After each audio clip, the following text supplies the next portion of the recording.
Cool. So to understand climate action plans, I want to sort of give you all a basic walkthrough of local government advocacy. Um, I'm staff for the Sierra Club. I've been an environmental advocate for the past 4 years, and I'm an extremely ordinary person. These are things that anyone can do, and I think it's really remarkable what we can do when we focus our efforts locally.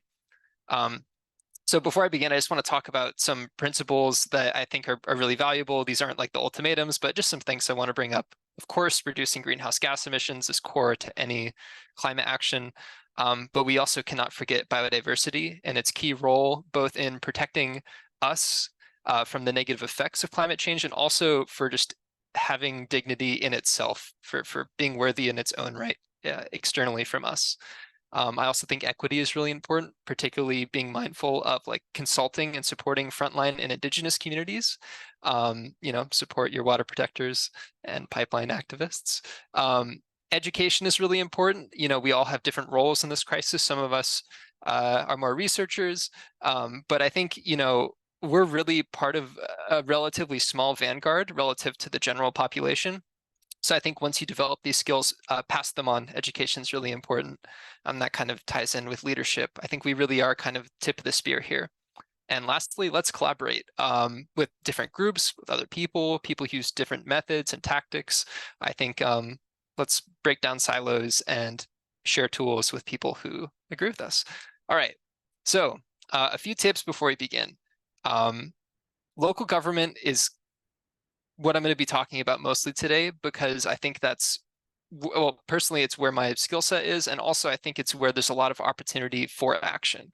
Local government is super high stakes, like crazy high stakes. It determines how people live, but it's often a low participation process.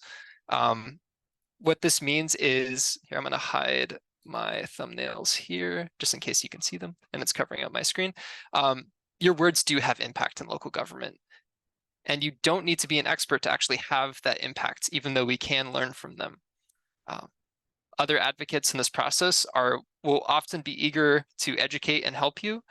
So it's a really collaborative community. And unfortunately, as environmentalists, we lose a lot. And sometimes we get wins, and those wins are temporary, and we have to fight to preserve them. Losing and accepting loss is part of being an advocate, and I think it's part of being a climate advocate in the state of the world today. But I encourage you all not to get discouraged and to learn from our mistakes and to learn from our losses. And I think that can translate into more wins. I'm going to be focusing a lot on advocacy today. That's one of many tools to create change. So like if what I'm talking about today doesn't really mesh with what you're interested in, that's fine. There are so many ways you can fight against climate change and protect biodiversity. This is just one tool in the toolbox. And lastly, I just want to convey that you could really get into the weeds with this and make it very complicated.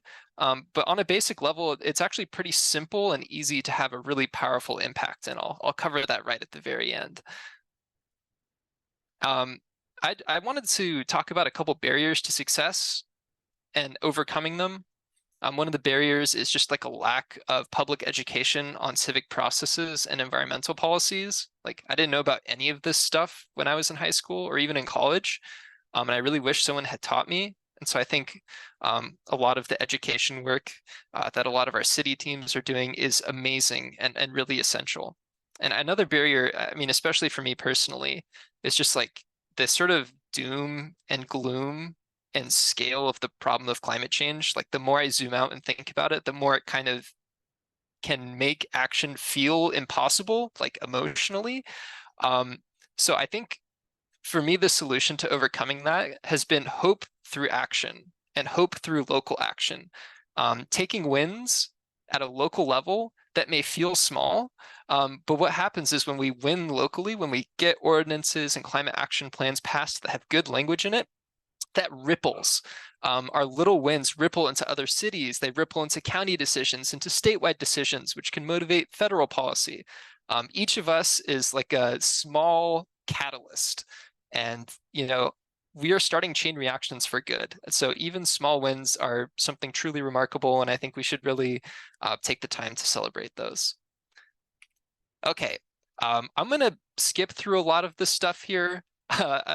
just for sake of time, and also because I think a lot of us are on the same page, basically methane gas is really not great, and it's actually a very doable solution for cities to remove. On the graph here to the right, we can see emissions profile of Cupertino. You can see here, if you can see my mouse, in 2015, there's a significant portion of energy emissions coming from electricity. But then in our territory in Silicon Valley, we have Silicon Valley Clean Energy, which produces clean energy for Santa Clara County, which happened shortly after 2015. And boom, look at that. You could barely even see electricity as an emission source on the graph. So basically what this means is that in Santa Clara and San Mateo County, our electricity is really clean.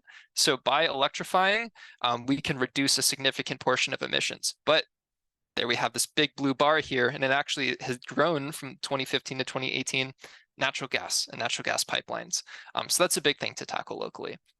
And pipelines bad. I'm going to skip this slide. I think I don't have to go too much into why gas pipelines are bad. We'll save time here. So what do we do for solutions? So two of the primary things we can adopt at a local level. One is a REACH code.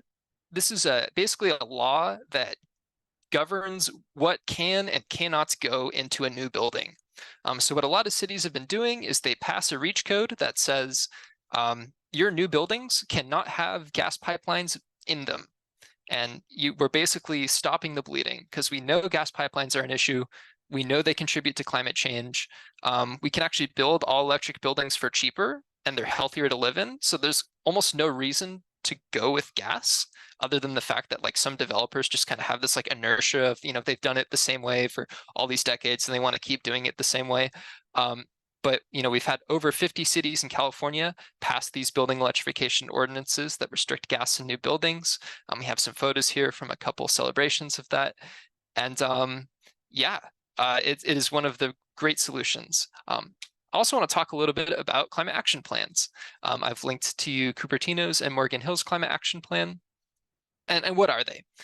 Basically, a climate action plan is a long-term planning document.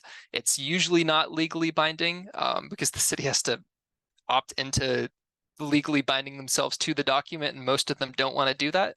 But what the plan does is it establishes a greenhouse gas reduction target. So like, for example, a plan could say, we want to reduce greenhouse gas emissions by 50% below 1990 levels by 2030. So you establish a target. The plan then also tracks greenhouse gas emissions. It provides a current inventory snapshot of what the emissions are in the city. And it also establishes a regimen for how the city is going to track those emissions in the future. Then, most importantly, the plan will identify actions that the city wants to take to reduce emissions. And it also identifies actions that the city will take to adapt to the effects of climate change. So like planting tree canopy cover to ward off extreme heat, for example. And these climate action planning documents are great, but they're only useful if the government that passes the document maintains the political willpower to actually do the stuff that it writes down. And this is where we come in. If a city passes a climate action plan, they're giving us, the community members, leverage to go to a city council meeting, to talk to elected officials, and take their own document and shove it back in their face and say, hey, you said you were going to do these specific policies and programs. Now's the time to do it. And we can go to the city again and again and again and really hold their feet to the fire and make sure that they make good on their promises. So a couple examples of policy victories that I want to talk about. And actually we have members from the very teams that participated in these victories here, which is awesome.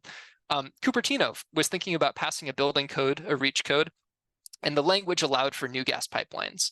The Cupertino Youth Climate Action Team intervened and actually convinced the city council to adopt an all-electric REACH code with no new gas pipelines allowed. That was a huge victory, and it was actually one of the first all-electric REACH codes in California. It was like the second or third, and at the time, it was the strongest code in existence in California, and inspired a lot of other cities to take action.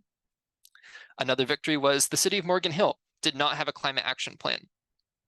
The Morgan Hill Youth Climate Action Team again and again gave presentations to City Council informing them on the values of a climate action plan. And they actually co-wrote a resolution, a climate emergency resolution, that had language in there that would have jump-started the creation of a climate action plan. They worked with council members to eventually adopt this resolution, and then worked with city staff to actually create the climate action plan, and then pressured the city to adopt the climate action plans. They were just like, they were the catalyst that started it, and they shepherded it all the way through to completion.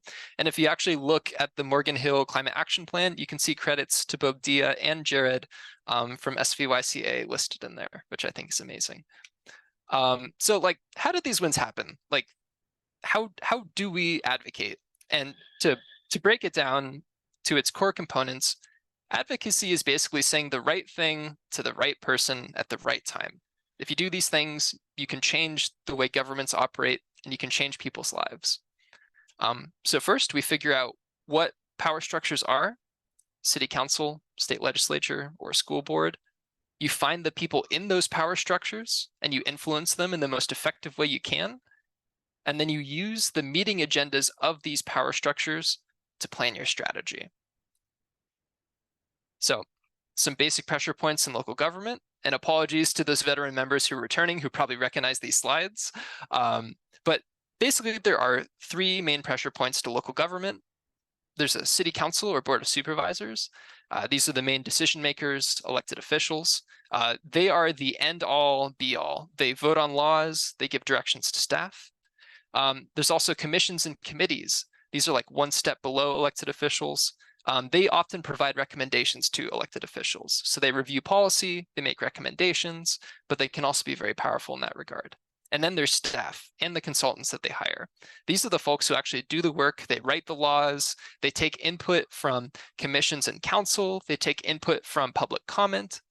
And, you know, if you're influencing local government at all three levels, right? If you're influencing the staff who's writing the law, if you're influencing the commission that's recommending things to council about the law, and if you're influencing the council who can pass the law and amend the law, then effectively you can influence the entire process of government from the bottom up. And ultimately, as we do this, we're looking to find a champion. We're looking to find that person in government who shares our perspective, and we work with them in a collaborative way to achieve a common goal. So for example, the Morgan Hill team found the council member, Yvonne Martinez Beltran, who also wanted a climate action plan, and they worked with her to devise that resolution as a way to get that climate action plan in progress.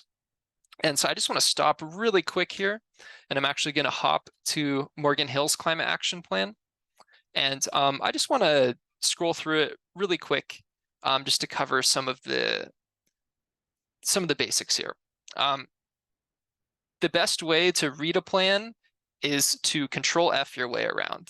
This is a pretty short plan. It's a 26-page plan. A lot of them are like over 100 or 200 pages, so they can get very unwieldy. Scrolling through it can take a long time. So, you know, I'll start by scrolling to the table of contents. I'll find something interesting like, oh, what's the CAP main goal? Or actually, what are the actions? Like, what does the CAP actually want to do? So I'll hit Control F. I'll find a keyword here, 3.3. And then I hit enter, and boom, we're already here. So it looks like Morgan Hill, among other things, is going to provide education. They're going to partner with existing campaigns. They're going to be supporting programs outside of the Climate Action Plan, city-sponsored Clean Air Week. And then as you continue to scroll down, you can see that they have sub-goals and action items. And this is what we do as advocates. We go into the Climate Action Plan, we find out what the city has said that they want to do. We take this language, and then we throw it right back in their face. And then we say, hey, you know, for example, you haven't expanded electric vehicle charging station access, even though since 2021, this has been a core goal of your Climate Action Plan. As just like an example of how an advocate might use a document like this.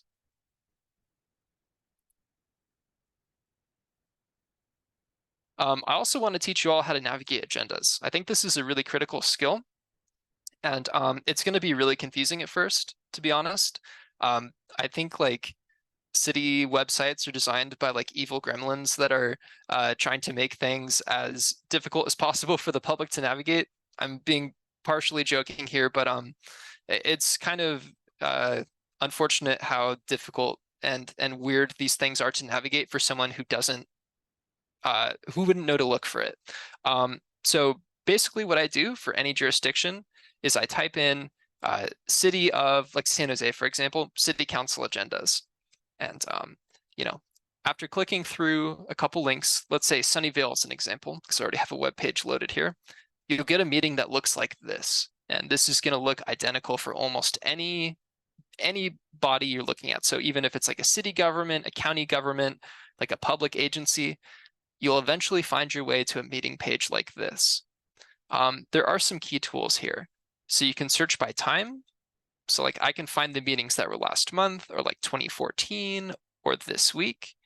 And I can also search by meeting bodies. So if I'm particularly interested in like the city council, I could select city council here and it will only show city council meetings. Or if I'm interested in the arts commission or sustainability commission, I can search for those meetings specifically. And the agenda you will find here in this meeting details link and agenda link.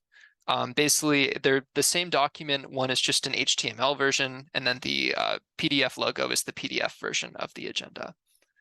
So I'm going to hop into a recent Sunnyvale City Council meeting from July 25th. There are a few things to note when reading an agenda. First is you always want to note the Zoom link. If you want to watch the proceedings of this meeting yourself, you can log in via Zoom. Most cities still have hybrid meetings that have online access. So always recommend checking out the Zoom link. And it's a great way, even if you're not like, if you don't plan on speaking or doing anything, just to like have on in the background, just to get a feel for how these proceedings work, just to familiarize yourself and learn. Agendas read from top to bottom. So the items that are on page 1 will happen before the items on page 3. So I'm going to cover some key items that are important for everyone to know. First is oral communications. Sometimes this is called verbal communications. But basically, this is an opportunity for you to talk about any item that is not on the agenda. So it's for items not listed on the agenda. And this is really important because let's say you want a city to adopt a climate action plan, but they haven't done it yet. It's not going to be on the agenda. So how do you tell the city? Well, you tell them here during oral communications, and you can show up at any city council meeting and it will have this opportunity to speak. So you can just hammer the city again and again and again and keep showing up until they take action.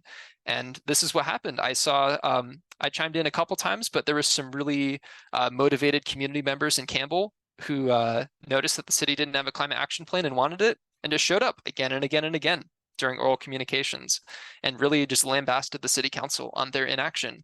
And now Campbell has plans to create a climate action plan. Another thing I want to talk about is the consent calendar. This is where items are all bundled together. So each of these things you see here is an agenda item. And normally each agenda item would be discussed individually and voted on individually. With the consent calendar, it doesn't happen like that. They're all bundled together like a package. And so they say, all right, vote for the consent calendar, approve. And once it's approved, all of these individual items here as part of the consent calendar get approved with no discussion. So this is usually where like the non-controversial stuff goes, the stuff that they don't really feel like they need to talk about. But if there is some controversy, elected officials can pull it off of the calendar and discuss it normally. And each of these links here for each of these items will link you to another page. So there is an item here for that I saw was interesting. What was it? Sustainability speaker series. Here we go. So I use Control F to find the keyword. There's this agenda item here, 1C, approve fiscal year 2023-2024 sustainability speaker series. Now, digging deep into the agenda is really important. So I've already clicked on that link. I have it preloaded. You'll get a page like this with some subject, some background, but critically here, it contains links to the documents that are relevant to the agenda. So I've already clicked on this link. I have it preloaded. It looks like this. Here you can see the theme and topics of the sustainability speaker series. We can scroll down and we can see what groups are there, how the commissions have ranked them, descriptions and affiliations. So for each of these agenda items, you can really dig deep, get into the weeds, and really learn about what the city is doing. And you can use this information to plan an effective public comment. You can read these documents and you can find ways that the city may have been negligent, or maybe the city missed an opportunity to do something amazing that you already know about. Or maybe you just think it's a great idea and you want to support it. When you dig into the agenda, this really helps you plan your public comment. All right, I'm going to hop back to the presentation here. I'm actually going to skip pretty much all the way to the end. So basically, what ends up happening is as an advocate, I'll find out about a meeting, someone will tell me, another advocate, or sometimes I just sit down every week and I read agendas. I just scan the agendas to check for relevant items. I read the agenda, I read the item, and I use the research from that agenda item to prepare a specific goal. Like, okay, this city has a really poorly constructed agenda item that could be changed for the better. How do I want to change that for the better? And I use that to do my pre-meeting advocacy. So like sending letters to elected officials, maybe asking them to meet with me or talk with staff, or just send all of the research I've done to other advocates so that they can do the work as well. Then I attend the meeting, the city council meeting. I'll give my public comment. I take notes on the outcome and debrief with the people I've worked with. And then I find out about the next meeting. And so you sort of just rinse and repeat. You find out about things, you read the agenda or you read the plan, figure out improvements, and then move on. So I just want to revisit some general tips. Be persistent and be vocal. Advocacy is about making your voice heard. There's no shame in showing up again and again and really being a broken record and holding elected officials' feet to the fire, because it needs to happen. Like, this crisis is real, and it may not feel real to elected officials unless there's people really hollering at them.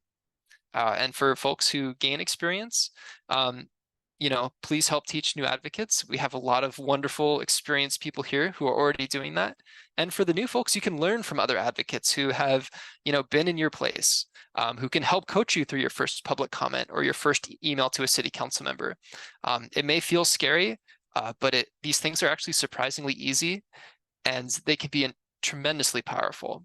And I just want to stress that as young people, you have so much power to influence local government. Like, when you play the shame card, it is powerful. And I have not seen any change like the change that young people have caused in local government. It's really amazing. So I know I've went through a lot. So feeling overwhelmed, reducing it down to the core essence here. Silicon Valley Youth Climate Action organizers are going to provide you with opportunities about upcoming meetings, and you can use this information from them to send in an email and give a public comment. And that's basically it.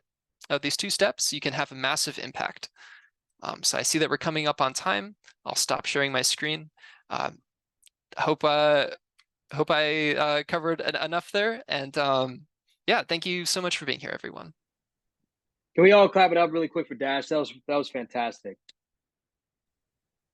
Thanks, everyone. Thank you, Dash. That was really comprehensive. But guys, this is just this is a scratching the surface of what you could sort of get done with SBYCA, right? We're not afraid to get in the nitty gritty. We don't dumb anything down for our youth, and you can make a huge impact. So Dash is your man for a lot of these things. Dad, do you think could you send me a PDF of the presentation and I could pin it on Slack so anyone can always reference it? That'd be great. But yeah, absolutely. That was wonderful. Thank you. Does anybody have questions?